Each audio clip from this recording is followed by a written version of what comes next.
And welcome to our channel Optigrow financials my friends. मेरे channel पे एक video post हुई है जो कि एक इंट्राडे ट्रेडिंग स्ट्रैटेजी थी जिसका नाम था Bollinger band with the confirmation of RSI, जिसने एक बहुत अच्छा रिस्पांस दिया है। So friends, on that note मैंने सोचा कि क्यों ना मैं अपनी नेक्स्ट वीडियो भी एक इंट्राडे ट्रेडिंग स्ट्रैटेजी वीडियो ही डालूं अपने चैनल पे। So here I am.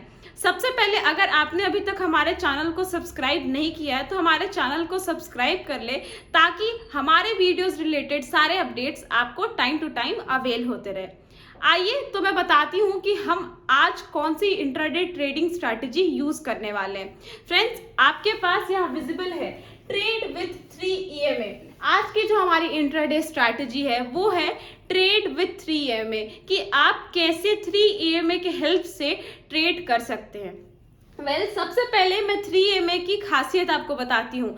अगर बात करी जाती है 3 EMA की फ्रेंड्स, तो 3 EMA इंट्राडे के लिए एक बहुत अच्छा इंडिकेटर है। रीजन वाइज क्योंकि ये 3 EMA आपको प्राइस डायरेक्शन का बहुत अच्छा इंडिकेशन देता है। अगर आप यूज करते हो 3 EMA तो आपको वो बहुत अच्छा प्राइस इंडिकेशन देता है, यानी गुड प्राइस डायरेक्शन आपको किससे पता चलता है? 3 EMA से पता चलता है। तो ये तो बात हो गई 3 EMA के प्रोज की। अब हम लोग देखेंगे कि अगर हमें 3 EMA यूज करना है तो हम लोग उसके लिए कौन कौन से कंडीशन फुलफिल करेंगे। फ्रेंड्स, मैं सबसे पहले बिफोर स्टार्टिंग माय वीडियो में बता दूं कि अगर हम लोग यूज कर रहे हैं 3 EMA तो यहाँ पे हम लोग टाइम फ्रेम किसका लेकर चलेंगे, तो हमें टाइम फ्रेम 30 मिनट का लेकर चलना है। 30 मिनट इसलिए क्योंकि 30 मिनट का टाइम फ्रेम बहुत अच्छा इंडिकेट करता है आपको मूवमेंट ऑफ द डे। अगर आपको मूवमेंट कैच करना है of the market for today तो उसके लिए 30 मिनट का कैंडल एक बहुत अच्छा टाइम फ्रेम है। तो यहाँ पे अगर आप 3 EMA यूज कर रहे हैं तो फर्स्ट कंडीशन हमने क्या फुलफिल करी है? 30 मिनट टाइम फ्रेम।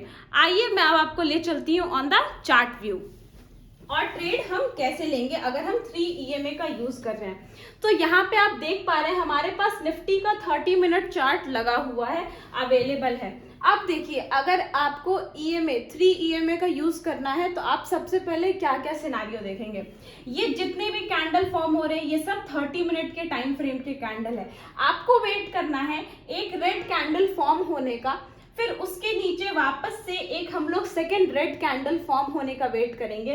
देन अगर इन दोनों कैंडल फॉर्मेशन के बाद एक हैमर का फॉर्मेशन हो जाता है, एक हैमर कैंडल का फॉर्मेशन जैसे ही हो जाता है इन योर ट्रेडिंग व्यू, आप वैसे ही क्या करेंगे, उसके हाई एंड लो को मार्क कर लेंगे। अपने चार्ट पे उस हैमर के हाई एंड लो को मार्क कर लेंगे। उसको मार्केशन के बाद अब आएगी बात 3 EMA की। अब हम लोग ने देख लिया कि जैसे ही हमने इसकी हाई और लो को मार्क कर लिया है, यानी जो हमारा हैमर कैंडल है, डिसाइडल कैंडल है, उसके हाई और लो को मार्क करने के बाद हम लोग 3 EMA पुट कर देंगे। तो देखिए अब आपके स्क्रीन पर जो विजिबल हो रहा है लाइन, दैट इज 3 EMA। यहाँ पे आप क्या देख पा रहे हो कि हैमर कैंडल है, 3 EMA का फॉर्मेशन भी आ गया। मैंने आपको पहले ही बताया कि 3 EMA जो क्या होता है वो आपको एक गुड प्राइस डायरेक्शन बताता है, एंड 30 मिनट चार्ट आपको क्या फुल डे का मूवमेंट किस तरफ जाएगा ये समझाता है। तो अगर हमें अब किस चीज का वेट करना है फ्रेंड्स, जैसे ही हमने पॉइंट कर दिया है अपना EMA और हम देख पा रहे हैं कि नीचे एक फॉर्मेशन हैमर कैंडल का भी हो गया है, तो हमें वेट करना है the gap between the price and the trigger candle. जिस समय हमें एक अच्छा जोन कैच होगा उस समय हम अपने ट्रेड में इंटर कर जाएंगे। एग्जैक्टली ट्रिक यही है। यहाँ पे आप देख पा रहे हो कि जो हमारा ट्रिगर कैंडल है, यानी जो हमारा हैमर कैंडल है, और हमारे 3 EMA यानी जो प्राइस है, उसके बीच का जो गैप है वो आपको किस डायरेक्शन को ले जा रहा है, उसी डायरेक्शन में आप क्या करोगे, अपनी ट्रेड लोगे। अगर मैं डायरेक्शन की बात करूं तो 2 डायरेक्शन में ही ट्रेड जाएगा, या तो आप सेल सेटअप पे जाओगे या तो बाय सेटअप पे जाओगे। तो आइए मैं आपको इसके बाद समझाती हूँ कि आपको सेल सेटअप के लिए क्या यूज करना है और कहाँ फॉर्मेशन देखना है, और बाय सेटअप के लिए क्या सिनेरियो देखना है। तो सबसे पहले बात करूंगी आपके लिए सेल सेटअप में।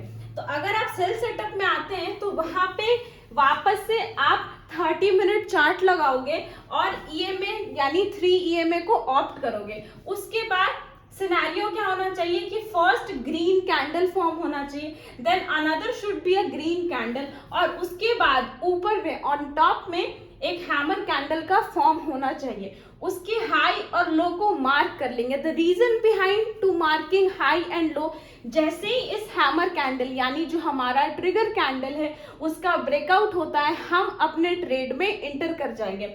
और क्योंकि ये आपका सेल सेटअप है तो आप अपने बेयरिश ट्रेड में इंटर कर जाओगे with the help of 3 EMA। यहाँ आपको एक अच्छा गैप कैच हुआ, जैसे ही ब्रेकआउट हुआ आपके ट्रिगर कैंडल का, आप इंटर कर गए in your sell trade. Okay, इसी तरीके से अगर मैं बात करूं आपके बाय सेटअप की, तो बाय सेटअप में आपको क्या करना होता है, सेम सिनारियो, वापस से आपको एक रेड कैंडल फॉर्म होता दिखना चाहिए। अनदर रेड कैंडल फॉर्म होने के बाद अगर आपका कोई थर्ड कैंडल ऐसा कैंडल फॉर्म होता है हैमर, वहां पे आप क्या देखोगे, the gap between your trigger candle and the 3 EMA। And जैसे ही इस के हाई और लो को आपने मार्क कर रखा है, जैसे ही इसके हाई का ब्रेकआउट होता है वैसे ही आप क्या कर सकोगे, अपने ट्रेड में एंटर कर सकोगे फॉर योर बुलिश ट्रेड। तो आपको पता चल गया with the help of 3 EMA और जहां आप यूज कर रहे हो 30 मिनट का टाइम फ्रेम, इन दोनों के मैचिंग के साथ कितना इजीली आपको बाय एंड सेल के चांसेस अवेलेबल हो सकते हैं on your intraday. Hope so आपको हमारी आज की ये वीडियो और ये स्ट्रैटेजी पसंद आई होगी। अगर हमारी ये वीडियो अच्छी लगी तो do subscribe our channel and stay connected with Optigrow financials.